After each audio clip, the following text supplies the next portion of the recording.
আসসালামু আলাইকুম বন্ধুরা, আমি এই যে আলুপতি মাছর জিপির আলুপতি মাছর বাজারের দক্ষিণ মুড়িয়া একটা আমরা জন্ম থেকে দেখি একটা বিশাল একটা ব্রহ্মপুত্রর বালুচর আসিল। বালুচরের মধ্যে মানুষ রই তুলে যাবার পা নাই, তার মানে গরম হয়ে থাকছে বালু।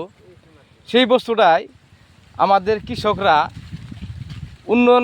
উন্নতি করিয়া আজকে এই তুরি আনছে। আপনারা দেখেন, আমি আজকে আইছি এই যে বালুচরের ভিতরে। আগে যেহেতু মানুষ হাইটে যাওয়ার পায় নাই, বালু গরমের শুদ্ধ নেয়, বর্তমান ওই বালুচরটাই আবাদে পরিণত করছে।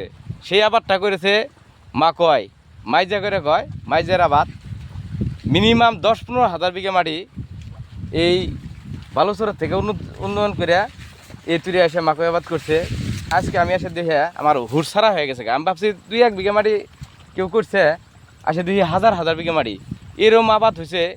তার মানে গাছগুলো দেখলে নিজেরই ভালো থাকে। হেউজ এক ফিল, হেউজিয়া পাথার বলে কোয়া যায়। তার মধ্যে ধানও আবাদ করছে, বাড়ি ঘর একরকম মিনিমাম 100-150 ঘর মানুষ বসতি করে আছে। এই বুদ্ধিগুলা আল্লাহর দান, আল্লাহ দেয়। কিন্তু কথা হলো এই বুদ্ধিগুলা যার তার হয় না। যিনারা এই যে আবাদের সাথে জড়িত থাকে, তিনাদের এই কামটা, তিনারা এই আবাদ করে বহুত স্বাবলম্বী, বহুত উন্নয়ন করতেছে। যদি এই বালুচর আসিল, যদি বুদ্ধি না খাড়ায়, যদি আবাদ না করল নি, উন্নয়ন হতো না, আমার কৃষকদের অভাব অভিযোগ দূর হতো না। আজকে সেটা আমি ভাবার থেকে বেশি দেখতেছি। আমার একটা ভগ্নবতী তজমল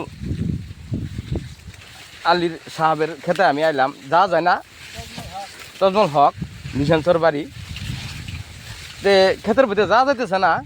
তার মানে এত গাছ হয়েছে, তার মানে আগে সরজমিনে যেখানে আবাদ না হয়, এই বালুচরে তার বেশি আবাদ হইতেছে। তিনি পানি দিতেছে। আজকে আমি হঠাৎ করে এসে আমি উপলব্ধি করলাম, তার মানে পৃথিবীর শান্তি থাকলেই কৃষক কাজের ভিতরে আছে আমি ভাবি। তার মানে আবাদটা এত পরিমাণে হয়েছে, তার মানে যদি সরজমিনে 10 কুইন্টাল করে নামে এলে 15 কুইন্টাল নামবো। তার মানে 2বার সার দিছে, 2বার পানি দিতে, বড় বড় গাছের মধ্যে কষ্ট করে পানি দিতে। দেখেন আপনারা, পাইপ জড়াইয়া পানি দিতে। উনির কপালটা আসলেই ভালো।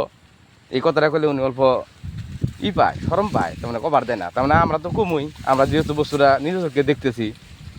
তার মানে আল্লাহ মানুষ 5 তো নামাজ পড়ে আবাদের কামে জড়িত থাকে। আর কামটা করা লাগে, কাম করলে শরীরের পক্ষে খুব ভালো। আজকে কামের ভিতরেই আজকে উনির সাথে 2টা কথা কমো। আমি সরাসরি বলে যাইতেছি। তার মানে দেশের এরম হয়েছে, আমি জীবনে দেখি না, এটা ইতিহাসে ফার্স্ট আমি দেখতেছি এই বালুচরের মধ্যে এরম আবাদ হয়। যে আপনাদের এই আবাদটা করছেন না, বিঘাত কয় কেজি করে দিছেন, বীজ দিছেন?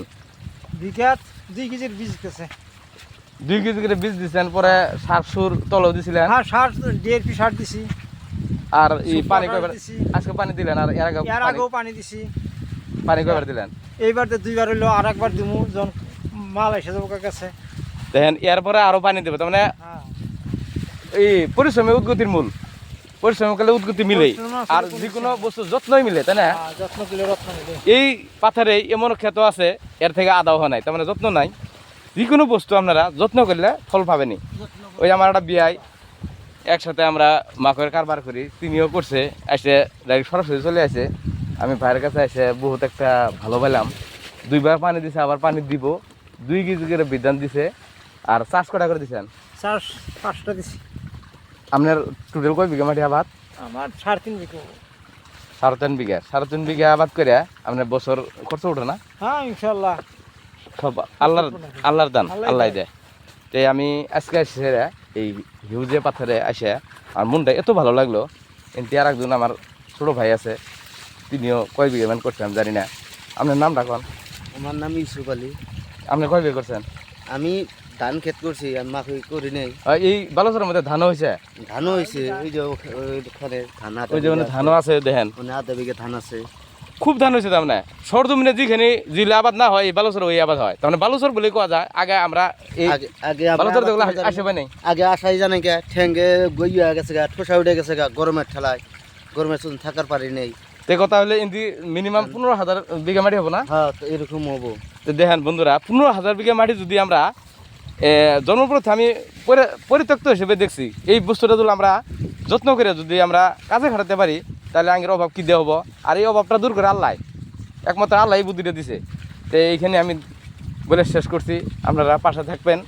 আর এই কৃষি কার্য করে কেরা কেরা ভালো পান, আর এই আবারটা কীরম লাভলম্বী বা কীরম কেরা স্বাবলম্বী হয়েছেন এই বস্তুটা আমাকে জানাবেন। আমি এখানে শেষ করছি। খুদা হাফিজ, আসসালামু আলাইকুম। খুব ভালো লাগছে, তার মানে আমি ভাষাত প্রকাশ করে পাইতেছি না এই পরিবেশটা দিয়ে আজকে এবার হবো, এবার দেখবো 10-15,000 বিঘা মাটি। তো আমি শেষ করছি। খুদা হাফিজ, আসসালামু আলাইকুম।